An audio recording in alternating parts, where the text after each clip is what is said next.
Alors, shalom, famille. Que la paix, la grâce du Seigneur soit avec vous. Ah, donc, c'est ce que je disais là. Tu vois, dans la situation où vous êtes actuellement là, c'est une situation qui vous a été imposée par le Saint-Esprit par rapport comment dirais-je, à la mesure de foi que tu as. Donc, ça t'est imposé. Et personne ne peut aller contre pour dire qu'on va t'aider. Non, non, non. Au moment viendra, le Seigneur va s'occuper de tout. Il sait à quel moment tu vas quitter, il sait à quel moment tu auras la maison, il sait à quel moment, il sait où tu vas partir. Donc ne crains pas, tout ce qui va t'arriver, reste juste tranquille et regarde, observe, c'est tout. Parce que quand tu vas commencer à mettre l'inquiétude, ça va encore te fatiguer. Donc tu demandes au Seigneur de t'enlever l'inquiétude dans le cœur. Cette inquiétude n'a qu'à enlever dans le cœur. Il ne faut pas penser comment à ta souffrance, non. Tu vois. Pour toi, tu ne voulais pas que ça t'arrive. Comme Jésus n'a pas voulu que la mort lui arrive. Il a même dit, jusqu'à même son corps a frémi, qu'il a eu peur. Mais il a dit au Seigneur que ta volonté soit faite. Donc, au-delà de nos pensées, au-delà de nos peurs, au-delà de ne pas vouloir marcher dans la souffrance, le Seigneur est là, il s'impose. Donc, qu'est-ce qu'on doit faire? On se laisse à Dieu. C'est tout. C'est aussi simple que ça. Ce n'est pas des choses qu'on prie pour que la souffrance ne nous arrive pas. Parce que si la souffrance ne nous arrive pas, on ne peut pas obtenir ce que Dieu a mis en nous. Si Jésus ne s'était pas laissé crucifié aujourd'hui, il ne serait pas à droite de Dieu. Aujourd'hui, on ne serait pas sauvé. Donc, c'est pour un but. Donc, quand Dieu met la souffrance, c'est pour un but. Donc, si la personne vient prier pour la souffrance, ou gêner pour la souffrance, ou veut éviter la souffrance, il y a déjà un problème. Et c'est très grave. C'est très grave. Puisque nous avons reçu les différents dons et les différentes mesures de foi. Tu vois, donc c'est pas parce que l'autre, ça lui est pas arrivé que ça va pas t'arriver. Ou c'est pas parce que ça va pas arriver que ça n'arrive pas à l'autre.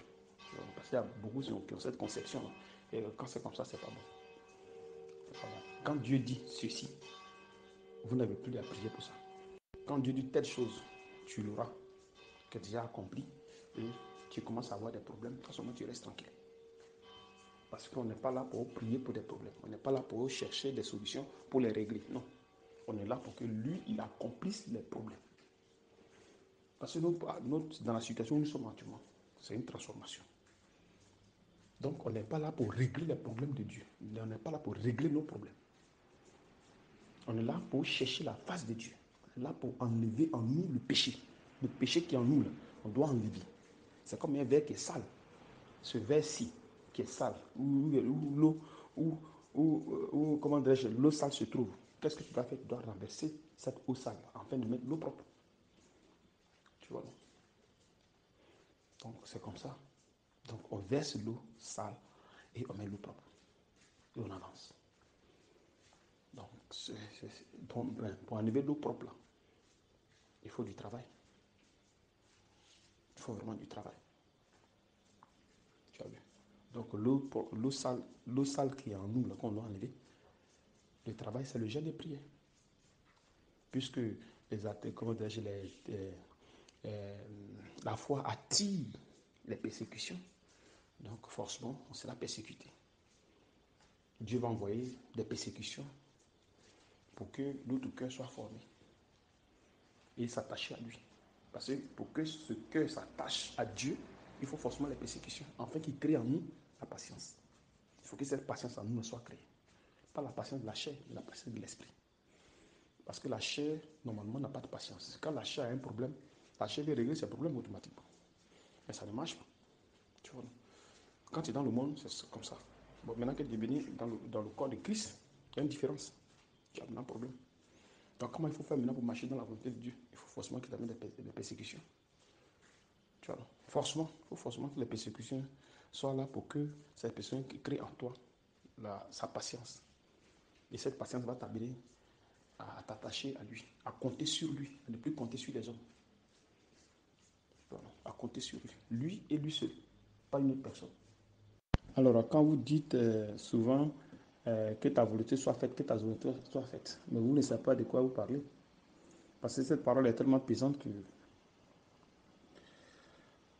l'homme même qui la prononce, quand les trucs arrivent, la rejette. Parce que là, la personne va mettre en évidence la capacité de la chair. C'est-à-dire que les soucis, les pensées, on va commencer à faire des calculs, à murmurer. Tu vois, pourtant tu as dit ici que la volonté de Dieu soit faite. Tu vois un peu. C'est-à-dire que la chair ne peut pas supporter ces choses. Donc sans la persécution aussi, la chair aussi ne peut pas s'en sortir. Sans la persécution. Parce que même quand il dit dans Jacques 1, 2, c'est écrit là-bas que mes frères regardaient pour comme un sujet de joie complète. Il y a diverses épreuves auxquelles vous pouvez être exposés. Sachant que l'épreuve de votre foi produit la patience. Tu vois. Donc ça dit que l'épreuve, les persécutions qui vont vous arriver vont produire en vous la patience. Bon, maintenant, si tu ne veux pas ces épreuves-là, comment cette patience va être produite en toi? Parce que c'est dans la patience de Dieu qu'on marche par la foi. Donc si tu n'as pas la patience de Dieu, que tu as la patience de la chair, ce sera difficile de marcher par la foi. Il faut forcément qu'il y ait la souffrance de Dieu. Donc Dieu va t'imposer la souffrance.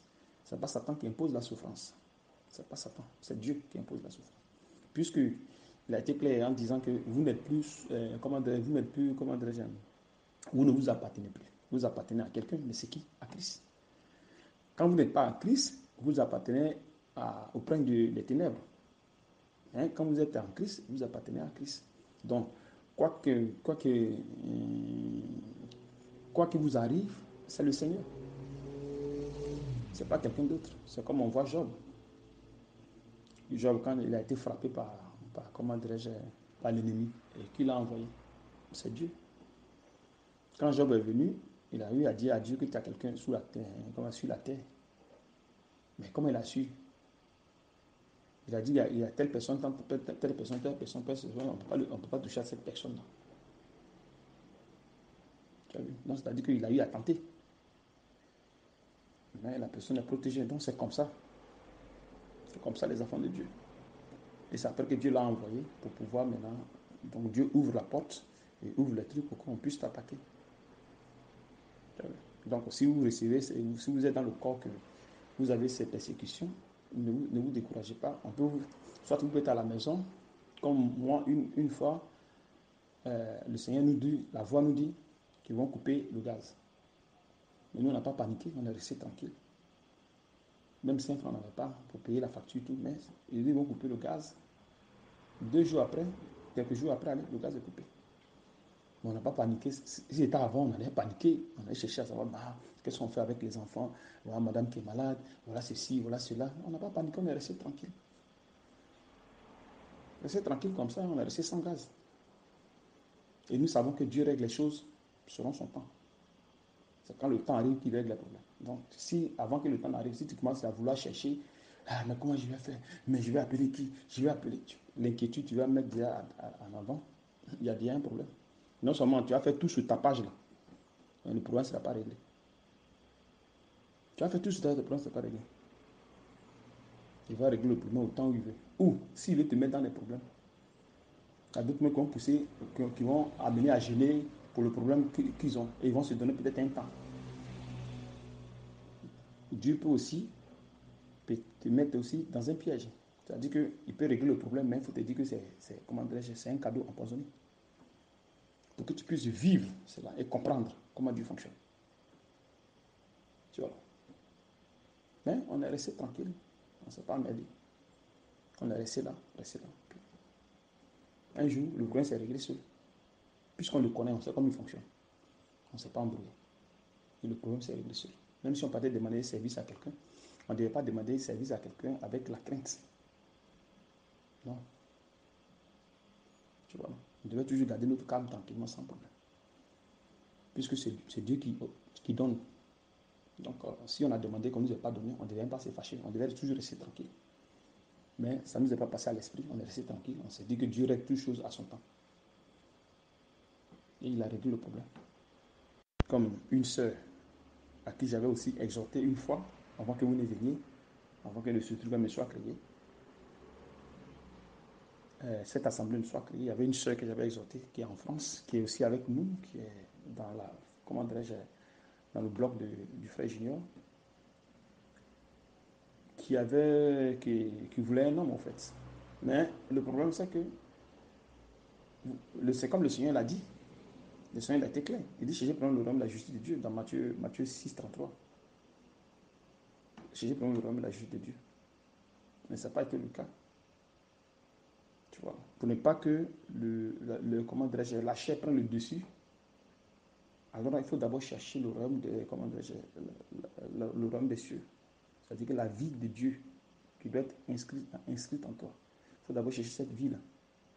C'est-à-dire le Saint-Esprit. Maintenant, si tu l'as eu maintenant, il faut travailler maintenant à ton salut pour que le Saint-Esprit maintenant mette en toi maintenant la justice dans laquelle tu vas marcher. Pour ne pas que tu aies des mauvaises pensées, soit en gênant, en priant, il ne faudrait pas que tu mettes en avance les désirs de la chair. Il faudrait que les désirs de l'esprit maintenant s'installent. Parce que la foi à laquelle on croit, ce sont des choses qu'on espère, qui sont à l'intérieur, qu'on doit espérer. Donc ces choses espérées, elles ne sont pas charnelles, c'est spirituel. Et ces choses espérées qui sont spirituelles viennent de Dieu. Ça ne vient pas de la chair. Parce que l'affection de la chair ne se soumet pas à la Dieu dans Romains 8, comme Paul le dit. Donc si ces choses de la foi à laquelle on doit espérer viennent de la chair, il y a un problème. Donc si toi tu te donnes un temps pour te dire que bon, moi j'ai réglé mon problème dans tel temps, puis le problème serait, il faut faire attention. Il se peut que ça soit un piège. Un piège. Donc c'est-à-dire que si en toi, ce désir de vouloir imposer ta volonté à Dieu. Donc cette sœur-là, qu'est-ce qu'elle a fait? Au lieu de chercher le Seigneur, elle n'a pas cherché le Seigneur. Elle faisait semblant de chercher le Seigneur. Elle a voulu accomplir les désirs de sa chair. Le Seigneur n'a rien dit. Le Seigneur lui a accordé ses désirs. Mais après, là, elle a payé. Elle a payé. Elle a payé même. Et c'était dur pour elle. Tu vois un peu. Donc, si les désirs qui sont en vous, vous ne voulez pas que ça quitte, vous empêchez. Si vous empêchez ces désirs, les désirs vont vous fatiguer. Si vous imposez vos égos à vous-même, ça va vous fatiguer parce que il sera difficile de marcher avec Dieu. Alors si vous êtes appelé dans le corps pour marcher dans la volonté parfaite de Dieu, parce que les choses ont été créées en vous, que vous devez manifester, alors vous ne devez pas empêcher que vos égos sortent. Parce que soit si vous êtes un couple que vous ne voulez pas faire sortir vos égos dans le foyer, vous ne pouvez pas marcher. Parce que vous allez faire la guerre forcée. Vous allez vous allez faire la guerre. Chacun va vouloir imposer sa vision des choses. Et comme ça ne vous arrange pas. Donc laissez-vous aller par Dieu, laissez-vous aller. Si Dieu vous impose une situation, restez tranquille et regardez. Tout ce qui va vous arriver, ne cherchez pas à dire que c'est Satan, ce sont les voisins, c'est ceci, c'est cela. Et plusieurs fois, je n'ai pas dit ces choses-là. Parce que c'est le nœud de la foi chrétienne. Si déjà vous avez compris ça, et Dieu vous a fait grâce, je pense que c'est déjà bon. Parce qu'il y a ce qui est j'ai compris, et à la manifestation. Parce qu'il n'y a plus lieu de vouloir réfléchir par soi-même, vouloir régler les choses par soi-même. Non, ça ne marche plus. C'est comme quelqu'un qui se dit, bon, moi je vais travailler, mais je veux travailler dans tel domaine. C'est-à-dire forcément, la personne veut travailler dans tel domaine, forcément. Mais ça ne marche pas. Si tu as eu ton diplôme dans un domaine, et tu veux forcément travailler dans ce même domaine, pourtant c'est pas là Dieu t'attend. Toi, mais tu es en train de créer des problèmes. Tu te laisses aller. Tu te laisses aller, tu te laisses à Dieu. C'est pas parce que Dieu t'a donné un diplôme et forcément tu vas travailler dans ce diplôme. Non, Dieu ne fonctionne pas comme ça. Parce que c'est pas nous qui commandons Dieu. Donc s'il nous impose des choses, nous ne faisons que seulement le regarder. Donc tout ce qui nous arrive, on reste seulement tranquille. On ne s'embrouille pas. On reste tranquille et on le regarde. Jusqu'à ce que ce qu'il a prévu pour nous s'accomplisse. Parce que où on le veuille ou pas, ça va s'accomplir forcé. Et c'est ça aussi le problème. Même si tu te mets à l'épreuve et que tu te mets sur le châtiment, et tu rends encore la vie plus dure parce que tu as eu à faire quelque chose, parce que tu ne veux pas que il arrive à accomplir ce que lui il veut pour que ce qui en toi quitte, ça sera encore plus dur. Tu seras content pour dire que le Seigneur a réglé mon problème. Attention. Attention. Vous voyez. Donc vous devez faire attention. Tout ce qui vous arrive, vous restez seulement tranquille. Vous devez dire Alléluia, vous continuez. Parce que rien n'est... Il n'y a pas de hasard chez Dieu, en fait. Et c'est lui qui permet les choses. On dit, il dit, la chose arrive. Il ordonne, elle existe. Donc il dit, le problème arrive. Il ordonne et le problème est réglé. Il dit, le problème arrive. Il ordonne et le problème persiste dans ta vie. Ça ne pas que c'est réglé, mais ça va persister. Donc à la fin, c'est lui qui est le créateur de toutes choses. Donc si vous êtes dans son sein, vous êtes tranquille. Vous ne vous emmerdez pas. Donc ça ne devait même pas vous perturber. S'il y a sorti un problème, vous êtes seulement tranquille. C'est tout ce qu'il fait dans votre vie. Ça veut dire que votre vie n'est plus une vie normale. Votre vie n'est plus une vie normale. Donc vous devez seulement rester tranquille, rester avec lui. Pour que ce qui est en vous sorte. Donc si vous voyez un défaut en vous, ne pensez pas que ce défaut-là, c'est une bonne chose. Non. Si on vous fait des remarques, on essaie de vous faire des remarques, et vous vous fâchez, vous vous énervez, vous faites ceci, c'est qu'il y a un problème. Vous devez dire à Dieu d'enlever cela en vous. Et si ça ne quitte pas en vous, vous-même, ça ne vous arrange pas. Vous-même, là, ça ne vous arrange pas. Donc, vous demandez à Dieu de vous enlever cette tâche qui est sur le cœur, afin que vous puissiez marcher correctement avec lui. C'est la raison pour laquelle, quand tu es avec le Seigneur, tu ne règles plus les choses par toi-même. Tu as un problème, tu laisses à Dieu. Et quand les problèmes t'arrivent, tu laisses. Et il accomplit ça au fil du temps. Parce que s'il doit amener une correction dans ta vie, et il vient t'imposer quelque chose que tu veux refuser, ce n'est pas dire une bonne chose. Donc, laissez Dieu, laissez les problèmes tels qu'ils sont. Ce n'est pas, en réfléchissant ou en murmurant que vous allez les régler. Jamais ça n'existe pas. Vous ne pouvez pas le faire. En aucun cas. Donc, vous laissez tel que les problèmes sont, et vous allez voir que les trucs vont se régler normalement, et votre cœur sera apaisé. Vous aurez le cœur apaisé, tranquille, sans problème. Qu'est-ce qu'il dit dans Jacques 1, dans verset 12, qu'est-ce qu'il dit là-bas? Heureux l'homme qui supporte patiemment la tentation, car après avoir été éprouvé, il recevra la couronne de vie que le Seigneur a promis à ceux qui l'aiment. Donc, il peut t'éprouver pour créer en toi l'épreuve. C'est ce que lui veut. Tu vois? Il va créer en toi l'épreuve. Comme on dit, l'épreuve de votre foi produit la patience. Donc, il faut que cette patience-là accomplisse parfaitement son œuvre. Donc, l'épreuve, la persécution, la souffrance, quand elle vient dans ta vie, c'est pour produire quelque chose, la patience de Dieu. Donc, il faudrait que cette souffrance-là aille jusqu'au bout. C'est-à-dire qu'il ne faut pas bloquer, il ne faut pas vouloir intercepter, il ne faut pas vouloir empêcher ou bien vouloir modifier. Non. Il faut juste accepter jusqu'à la fin. Il ne faut pas vouloir prier pour que tu empêches. Parce que souvent, c'est ce que les gens font. Quand quelqu'un souffre, que quelqu'un est malade, allez, il faut prier, il faut faire ceci. Non, Satan, non, ceci, non, cela. Non, ce n'est pas comme ça. Il y a des choses pour lesquelles Dieu n'a pas demandé de prier. Il y a des souffrances, Dieu ne demande pas de prier. Si Dieu veut que tu pries, il te dira, prier pour telle chose. Mais si tu n'as pas demandé, tu te lèves un matin, tu as prié pour la chose, ça n'a pas de sens. Parce que tu ne veux pas souffrir. Tu veux éviter la souffrance. Peut-être cette souffrance va transformer ta personne. Et comment tu fais? Oui, un peu. Donc, pour celui comment dirais-je, qui accepte patiemment les persécutions de Dieu, tu vas voir que la persécution, la présence de cette persécution-là va produire en toi ce que Dieu veut. Et comme ça, toi-même, ça va t'arranger parce que tu auras une bonne vie, vivre bien avec Dieu. Tu vivras dans la justice. Donc, les désirs qui sont en toi vont commencer à quitter. Les désirs vont commencer à quitter. Les désirs vont commencer à quitter.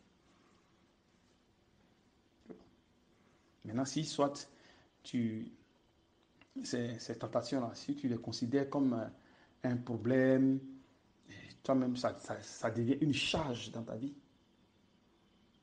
Ça devient une charge. Ça veut dire que pour toi, c'est venu pour t'encombrer, c'est venu pour mélanger ta foi. Tu vois, ce que ça fait déjà tu vois, où tu vas dans tous les sens. C'est pas déjà une bonne chose. C'est pas déjà une bonne chose. Non. Après, dans le verset 2, il dit quoi? Il dit quoi? Qu'est-ce qu'il dit après ici? Il dit que personne, lorsqu'il est tenté, ne dise c'est Dieu qui me tente, car Dieu ne peut tenter par le mal. Et il ne tente lui-même personne. Ces versets-là, les gens ne comprennent pas. Pourtant, on dit heureux l'homme qui supporte patiemment la tentation. Et l'autre, on dit, lorsque tu es tenté, ne dis pas que c'est Dieu qui te tente. Parce que quand la tentation vient, et que tu tombes à l'intérieur, tu tombes dans la tentation, c'est-à-dire une tentation soit de vol ou bien d'impudicité, tu entres. Il ne faut pas être heureux dans cette tentation. C'est-à-dire, il ne faut pas prendre plaisir. Parce qu'en prenant plaisir, tu fais plaisir à la chair. C'est-à-dire que toi-même, là, tu es content. C'est-à-dire que tu pêches et tu es tranquille. Tu vois, non? Tu vas dire que c'est Dieu qui te tente. Pourtant que Dieu ne tente pas de cette manière. Dieu nous tente pour que nous arrivons comment on appelle ça, euh, à venir se confesser à lui, à la repentance. Tu vois, non? Parce qu'il nous amène les persécutions, afin que ces persécutions, hein, comment dirais-je, transforment notre personne. C'est-à-dire qu'il faudrait que le corps sache fasse la différence entre le bien et le mal. Puisque nous sommes nés dans l'iniquité, conçus dans le péché, donc c'est notre nature. Donc quand nous péchons normalement, tranquillement, sans problème. Tu vois, nous péchons normalement. Bon, maintenant, quand Dieu vient dans ta vie, c'est pour que tu quittes dans ces ténèbres. Donc si tu étais une personne qui volait et tu dis à Dieu, ah, je ne veux plus voler, je ne veux plus mentir, je ne veux plus être une personne insoumise, je veux être soumis. Alors là, qu'est-ce qui se passe? Dieu va te ramener les mêmes choses. Quand tu vas lui demander cela, bon, il va t'amener des tentations de vol. Donc quand tu vas tomber dans cette histoire de vol, que de avoir le cœur troublé, gêné, toi tu prends plaisir. Et tu vas dire que non, c'est Dieu qui m'a tenté. Là, il y a un problème. Ce n'est pas Dieu qui fait. Parce que là, tu prends plaisir à ta chair. Mais quand tu as commencé comment dirais-je, à te sentir gêné, tu as commencé à te sentir gêné, tu ne peux plus dire que c'est Dieu qui te tente. C'est ça qui est le problème. Tu diras plus, ça veut dire que comment dirais-je, tu prendras plus plaisir au péché que tu es en train de faire. Mais tu vas plutôt haïr le péché. Donc cette attention qui vient vers toi, tu vas glorifier Dieu du fait que ça va changer ta vie. C'est-à-dire ça va transformer ta personne. Donc quand tu vas commencer à pécher, ça va te gêner, ça va te déranger. Et là maintenant, tu vas toujours demander pardon à Dieu. Mais c'est lui qui prend plaisir à la tentation. Il dira que c'est Dieu qui me tente. Il va prendre plaisir, c'est Dieu qui me tente, c'est Dieu qui me tente. Et c'est pas bon, c'est pas comme ça. Parce que Dieu n'est pas comme Satan. Satan lui tente pour vous amener à la perdition. Par contre, Dieu ne vous tente pas pour vous amener à la perdition. Il vous tente pour vous enlever dans les ténèbres, pour changer votre nature, pour changer votre personne, afin d'avoir une vie nouvelle. C'est-à-dire qu'une vie de Dieu. La justice de Dieu construite en vous. C'est pour cette raison qu'il amène les persécutions. Donc ces persécutions ne doivent pas être des choses, c'est-à-dire que si tu tombes là-dedans, ne doit pas être, comment dirais-je, un sujet de plaisir où tu es dans le péché, tu es content, non. Ça t'amène à la tristesse et cette tristesse t'amène à la repentance. C'est ça, c'est comme ça que Dieu fonctionne avec nous. Mais si tu es à l'aise dans le péché, tu es en train de pécher, puis tu es à l'aise, puis tu dis tu es en train de gêner, puis tu es en train de pécher, tu es à l'aise, il faut déjà dire qu'il y a un problème. Ce n'est pas déjà une bonne chose. Ce n'est pas une bonne chose. Tu vois là. Mais qu'est-ce que le verset dit? Car Dieu ne peut être tenté par le mal et il ne tente lui-même personne. Donc ici, il ne tente lui-même personne et nous savons que c'est lui qui tente les gens. Ici, il ne tente lui-même personne dans le sens où il ne tente pas pour t'amener dans le mal, pour t'engloutir comme l'ennemi le fait. Non. Tu vois. Mais chacun est tenté quand il est attiré et amorcé par sa propre convoitise. Il dit pas sa propre convoitise. Pourtant que Paul dit dans Romains 7, si je pêche, ce n'est plus moi qui pêche, mais c'est le péché qui habite en moi. Pourquoi? Parce que Dieu met dans son entendement de faire le bien. Donc, étant quitté sur l'autorité du péché, Dieu met dans son esprit de faire le bien. Donc, lui, dans sa tête, c'est pour faire le bien. Mais puisque le péché est encore attaché à lui et qu'il n'a pas encore cette capacité de lutter contre le péché dans sa chair, en péchant, ce n'est plus lui qui pêche, parce qu'il n'a plus cette volonté. Mais il n'a pas la capacité de stopper le péché. Donc ça fait que la chair va l'entraîner dans le péché. Donc il peut tomber dans un péché. Mais en tombant dans un péché, dans ce péché-là, s'il peut tomber dans un péché de fornication, de mensonge, de haine, de mépris, d'orgueil, d'égoïsme, de non-soumission, machin, tout de ce genre, la personne va se sentir gênée. La personne va se sentir gênée. C'est-à-dire tu portes quelque chose, soit peut-être que si ce sont les cheveux, machin, tu vas te sentir gêné. Tu vois, non? Tu vas te sentir gêné. Ce n'est plus maintenant toi, ta propre combattise qui le fait, mais c'est la combattise de la chair. Parce que toi, dans ton esprit, à force de jeûner, prier, Dieu met dans ton esprit l'entendement de faire le bien. C'est comme les gens de Corinthe. Quand ils péchaient, Corinthiens 3 et Corinthiens 5, quand ils péchaient très bien tranquillement. Donc, ils n'avaient pas cette volonté de ne pas vouloir pécher. Mais de manière volontaire, ils péchaient. Tu vois, ils péchaient de manière volontaire.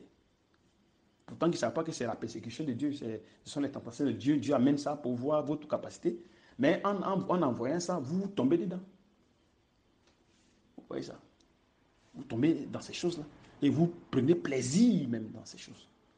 Donc ça fait que, en prenant plaisir, vous ne revenez pas vers lui pour vous repentir, de vous continuer dans ce péché-là. Comme si vous êtes sous son autorité, vous allez dire que c'est Dieu qui me tente, c'est Dieu qui me tente, c'est Dieu qui me tente. C'est dire que vous êtes encore dans la chair. Donc vous ne faites pas encore de distinction entre le bien et le mal, même si vous avez cru en Dieu.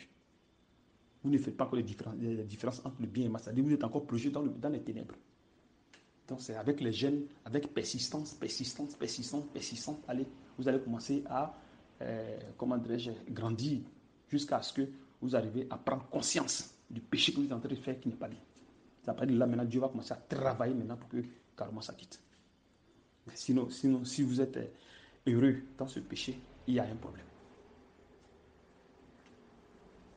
Raison pour laquelle vous ne devez pas prendre plaisir au péché. Si vous avez un défaut en vous, vous devez reconnaître ce défaut. Parce que tant que vous ne reconnaissez pas ce défaut qui est en vous, le défaut ne quitte pas. C'est ça qui est le problème. C'est-à-dire que tu pêches, ou bien tu peux dire qu'il y a l'orgueil, tu es le genre de personne à qui on ne peut pas, comment dirais-je, dire non, machin, tu vois, non? Le péché est là. Le péché est là. Et là, c'est pas bon. Parce que quand vous venez dans le corps, qu'est-ce que le Seigneur fait? Le Seigneur fait de sorte que vous arrivez à reconnaître votre nature de pécheresse. C'est quand reconnaissant la nature pécheresse que tu viens dire à Dieu que Seigneur, non, j'ai péché et je vais te connaître, j'accepte la foi. Puisque la foi, elle est vide. Quand tu l'as acceptée, il faut maintenant y marcher. Il faut maintenant y marcher. C'est là vient tout le problème. Et c'est dans ça qu'il y a beaucoup de disciples et ils ne savent pas où aller. Ils sont dans le péché, croyant qu'ils suivent Dieu de la bonne façon, machin. Non, mais tu ne es pas dans le péché, puis dire que tu suis Dieu. Dieu n'est pas dans le péché, Dieu est hors du péché. Il est saint. Il dit, je suis saint, vous serez saint. C'est ça. Donc, la Bible dit que vous êtes appelés à être saint. Pourtant, la Bible vous déclare saint. Quand vous croyez. Donc, c'est pour accomplir la sainteté en vous. Donc, quand vous venez, il y a des procédures à suivre. Ce n'est pas dans la bouche seulement, non. La seule chose, c'est le jeûne et prière conduit par l'esprit. Pas conduit par votre chair, mais conduit par l'esprit. C'est l'esprit qui donne le jeûne et prière. Et quand c'est donné, vous êtes dedans, vous priez, vous jeûnez, vous priez avec les trucs doucement. Et Dieu va vous montrer l'état de votre cœur, l'état de toutes ces choses. Mais ne péchez pas pour vous s'asseoir en disant que bon, c'est bon, on avance. Non, c'est pas bon. Donc, si vous êtes sous l'autorité du Seigneur pour être transformé et que les choses vous arrivent, les persécutions vous arrivent, ne cherchez pas à vouloir régler les persécutions pour que ça s'arrête. Non. Laissez comme ça. On ne vous demande pas pour gêner, pour que les persécutions quittent. C'est pas, moi, depuis que je suis ici, je ne vous ai jamais appris ces choses. Je ne vous ai jamais dit de prier pour que vous... Non. Que quelqu'un dise que non, je suis fatigué de cette machin. Ça n'a pas de sens. Laisse à ce que cette persécution aille jusqu'à son terme. Parce que ça a un temps. Ça a un temps. Donc quand le temps arrive maintenant, Dieu sait maintenant que tu es fort, il n'y a plus de problème. Il n'y a plus de menace. Ça passe. Et pour cette raison, je veux aussi que vous priez pour vous gêner. Vous faites gêner les enfants. Il n'y a pas question de pitié. Vous faites gêner les enfants. Quand vous prenez un jour pour faire gêner l'enfant, après un peu, 2 jours, après 3 jours, Vous faites gêner l'enfant, parce que c'est important. Il y a des temps difficiles qui arrivent. Et le Saint-Esprit ne fait que nous rappeler, il y a des temps difficiles qui arrivent. Parce que si actuellement vous ne gênez pas, vous ne priez pas, pour être dans le confort, quand il y aura des problèmes, vous allez en payer. Vous allez en payer. Nous ne sommes pas des gens où le Saint-Esprit va dire, courez à gauche, à droite, allez-y, remplissez vos greniers, faites ceci, faites cela, comme au temps de Joseph. Il y a eu 7 ans de famine et 7 ans de, comment dirais-je, de bonheur. Parce que là, Joseph était à l'image de Christ. Maintenant, qui a nourri le peuple? C'est Joseph. Par l'Esprit du Seigneur, Dieu lui a donné comment il fallait faire pour faire sortir le peuple de trucs. Donc, il a nourri le peuple. Et c'est comme ça. Mais puisque ce n'est pas des trucs qui sont physiques, c'est maintenant spirituel. Donc, qui nous nourrit? C'est Christ. Parce qu'il a dit, si vous gardez mes commandements, mes recommandations, mes préceptes, toutes ces choses, mes ordonnances, mes lois, toutes ces choses, si vous les gardez, alors voilà ce que je vais vous faire. Je vais vous bénir, je vais, vous serez plus stérile, je vais fortifier votre travail, je vais rendre fertile votre terre, toutes ces genres de choses. C'est-à-dire que s'il y a un problème de ce genre, et que ça doit nous arriver, nous on a déjà gêné, on est dans ce truc de gêne, même si ça nous arrive, on ne peut plus sentir. C'est le Seigneur qui va préparer toutes ces choses.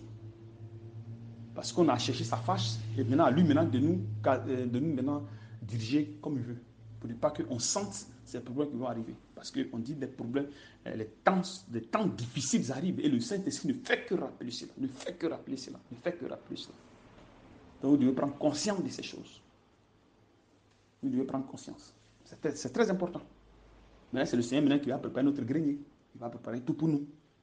Mais là, des gens qui gênent, là maintenant c'est vivre par la foi. C'est vivre par la foi. Donc vous devez rester, actuellement les enseignements sont arrêtés. Donc quand le Seigneur va ordonner, bon, on va reprendre. Mais pour l'instant, c'est arrêté. Donc vous aussi, vous devez rester dans le jeûne. Vous devez continuer selon le programme, ce que le Seigneur a donné. Il a donné 4 choses. Obéissance, intégrité, amour et partage. Ce sont les 4 choses que Dieu nous a laissées. Ça fait sortir de sa propre bouche ici, dans cette assemblée. C'est sorti de sa propre bouche. Donc, c'est ces 4 choses-là qu'il nous a laissées. Donc, vous devez être dans ces 4 choses. Vous ne devez pas vous éloigner de ces choses. Et je vous ai dit que ne vous emmerdez pas à entrer dans les assemblées. Non. Vous restez ici, vous suivez les enseignements qui sont là, vous les répétez, vous les partez, les réécoutez, vous lisez la Bible. Si quelqu'un vous invite à l'église ou dans son assemblée, n'allez pas. Restez tranquille. N'allez pas quelque part, n'allez pas à gauche, à droite, non. Parce qu'on a tellement souffert ici, on a prié, gêné pour que ces désirs-là quittent à nous. Ces désirs, des alliances, tout, on a tout délié, c'est quitté.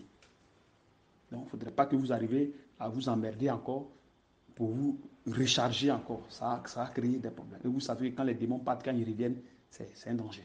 Donc, il ne faudrait pas que le Seigneur peut vous amener aussi des persécutions pour voir si vraiment vous êtes déterminé à respecter ce qu'il a dit. Parce que le même encore peut vous amener des persécutions. Il peut amener quelqu'un pour vous amener soit dans une assemblée, quelque part, machin, tout ça. Donc, vous devez toujours rester vigilant, rester serein dans tout ce que vous faites.